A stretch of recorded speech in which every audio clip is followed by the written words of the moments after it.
Well, there's two numbers that I think every business owner should understand in detail, or as best as they can. Sometimes it's hard to get exact numbers, but the first one is, what's a customer worth to you? And we refer to that as customer lifetime value. And so the questions that I would ask myself if I'm deciding whether or not to use AdWords for my business is, when someone buys either a product or a service from me, how much is that worth?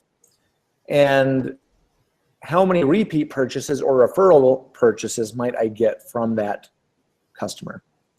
And so I'm going to use that to determine a customer lifetime value. So let's say I sell something for $100, and on average, 50% come back and buy from me again or refer someone to buy from me.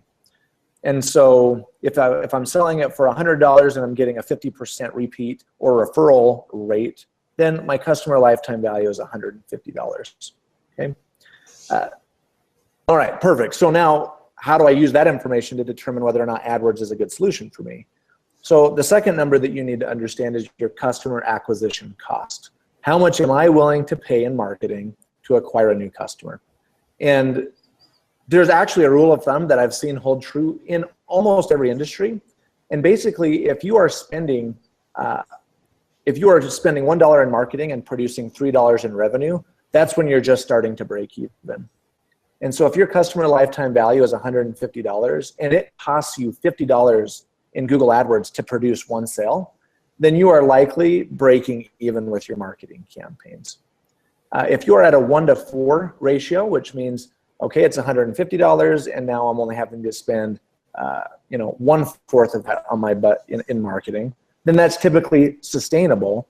And once people hit that magic number, which is about a 1-to-5 ratio, that's where they tend to be able to scale and push that pretty quickly. So if I'm spending $150, or if I'm making $150 in revenue and I only have to spend $30 to make that sell in marketing, that's typically where people start to pour it on.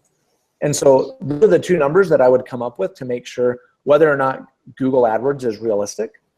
And so if the customer lifetime value is $150 and it's going to cost you $150 to produce that sale, it's not going to be a good solution for you. However, for most businesses, it can work, and that's coming up with a strategy that allows you to get the right traffic at the right cost and then convert them with a good experience on your website to keep those numbers in alignment.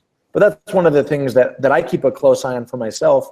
As an agency that provides PPC services to our clients, funny enough, our largest acquisition source of new clients ourselves is using Google paid search.